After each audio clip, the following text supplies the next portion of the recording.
Kevin Gausman is the AL Player of the Week, presented by Chevrolet. He and the Blue Jays are in a very familiar spot for Kevin, back at Camden Yards, where he began his big league career, as the Jays continue their series with the Orioles. And let's give Kevin a clubhouse pass to join us on Pregame Spread. Kevin, congratulations on Player of the Week. Thank you. Appreciate it. Big numbers for you during the week and a couple of starts. I mean, I could ask you the question, how are you feeling about your game and yourself these days? And I know how you'd respond, but I want to go a little bit deeper with you, because your split-finger fastball is one of the best in baseball. It's certainly not a secret, and it's been your signature pitch for quite a while. When you throw a bullpen, do you know that you have your good split, or is that something that sometimes evolves for you after the game has begun? You know, that's a great question. It's kind of a mixture of both. There's certain days that, for whatever reason, I just kind of have it, and I have it the whole day. And then there's other days that, you know, warming up, it's kind of like, all right, I better figure this out. Or, you know, it's not like I have so many other options to go to, you know, stuff-wise. So, you know, but it's a pitch that, you know, I feel like I've kind of figured out a little bit in the sense, and you know, it took me a long time though. You know, I've been throwing it since high school, and it definitely has a mind of its own at times, and you know, it'll cut when I want it to sink, and but you know, usually as long as it moves, that's usually a good thing. You know, it's fascinating. There's this little fraternity of splitter guys in Major League Baseball, and each of them has raved over your split finger fastball, including Shohei Ohtani, who had some very flattering words for you when you guys locked horns earlier in the year. Do you do something differently with that pitch than other guys who feature it? Does yours act differently? Do you grip it differently? Yeah, so my grip is a lot different than just a true, you know, straight-up split, which a lot of guys throw now. I actually throw, it's kind of like a fosh, you know. I was told that years ago, and that's kind of what I still call it. You know, it's not really a true split. It's more of a split change. But, you know, I think where my middle finger is at on the ball, I think is a lot different than a lot of other guys. And that's why usually when I show my grip to a guy who throws a split, they're kind of like almost flabbergasted at just how weird of a grip it is, you know. And you feel like the ball is going to, you know, maybe throw it over a guy's head and then throw on 50 feet. And it definitely feels like that sometimes, but you know, it's just a pitch that I've definitely, you know, had a good feel for. But, you know, I think I get more drop on it than maybe the average split. And so, you know, maybe I kind of get away with just a little bit more because of that. Well, that's fascinating insight. You know, and for somebody who has a pitch like your split, it seems to be kind of conditions proof, right? Because I think about your career, having started in Baltimore before they tricked up the left field wall when it used to fly there. Then you go out west to San Francisco, known as a pitcher's place with the marine layer air, and now you're pitching in a dome at times up at Rogers Center. I guess the split just doesn't really care what the conditions are. Yeah, you know, I will say pitching in San Francisco the last 2 years, obviously like really windy.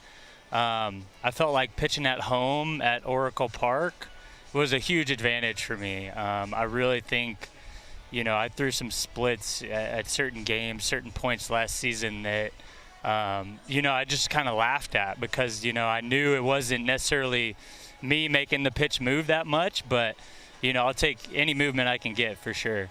What would it have been like for you, Kevin, if you'd pitched at Camden Yards as an Oriole with the left field wall being what it is now? We have this actual photograph. I'm not sure if you have a monitor there. This is an actual, for people that haven't been to Baltimore this year, this is what it looks like there for hitters, really. Yeah. I would say probably at least 15, maybe 20 career homers less. You know, so, you know, of course they put it up after I left. You know, I was joking with some guys that my ERA would have been a lot better here if they would have had that wall here when I played here. But, you know, I'm happy to be back here. This is such a special place for me, and I think it's one of the prettiest ballparks in baseball. And being able to kind of be on the visiting side is really cool. You know, you walk out the dugout and you see the warehouse right away. It's definitely a unique place in baseball. Yeah, I think it was during your Orioles days, in fact, I'm positive, that Adam Jones, your former teammate, kind of outed you as a donut guy. I've got to ask you, that was a big thing for you a long time ago when you'd power through donuts prior to a start, or was it during a start? 4 per inning, is that what I hear? Is that right, Kevin? So it was 3. It was 3 of the little Hostess donuts, the little ones. There was 3 in between every inning. It was something I did, I think, in like 5th grade, and I think I threw a no-hitter or 1-hitter that day. And so, I'm super superstitious, and so I just kind of kept doing it from then on. And, when I got at LSU, towards the end of my last year there, I had 20 people bringing me, 20 different bags of donuts. I mean, I was just passing it out to my teammates. And so, the good thing was we were in college, so like you take any free food you can get. So that was awesome. But yeah, I made my debut in Toronto, and I got there, and there was no Hostess. There's no Hostess in Canada, so it's Tasty Cakes.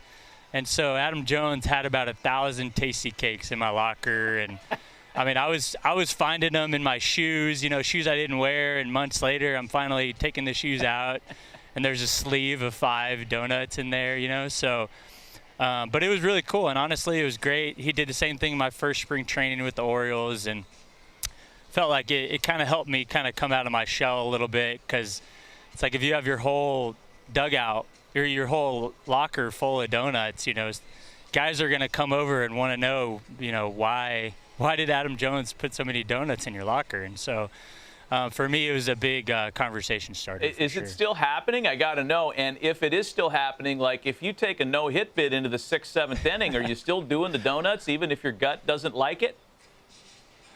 No, I can't do it anymore. So actually, Brady Anderson, early on in my Orioles days, was like, hey, you're pitching every 5 days, not once a week now like you were in college. So I think we should stop the donut thing. Like nobody in the, Roger Clemens never did that. Like nobody did that. And so it was kind of like, all right, and now I'm 31. And I mean, I think how bad my body would feel if I would have kept doing that all these years. Yeah. That would be so many donuts. So probably a good thing. That's good advice. Brady Anderson's a big fitness guy. I'm glad he talked you off of that program. But you mentioned your college days at LSU. And because of your background in Cajun country, and because we outed you on Instagram, we kind of sussed out what you have on there as being an aspiring chef. We want to ask you some food-related questions that have nothing to do with donuts, Kevin. What is your favorite Cajun or Creole dish? Oh, man. I got to go crawfish boil. A huge crawfish boil. You get a cold beer on a hot day. Is not much better. They put the mushrooms in there, the corn, potatoes. Make sure you get some Raising Cane sauce to go with it, and then, you're good to go. Good stuff. All right, say you've got a family road trip, and you're traveling from, Fayetteville to Little Rock, and you stop for gas. What are the snacks that you're picking up from the gas and sip? Oh, man, everything. So I'm a big snack guy. So Hershey's cookies and cream, always got to have those. Really anything Little Debbie's, anything Hostess, zebra cakes, oatmeal cream pies, cosmic brownies.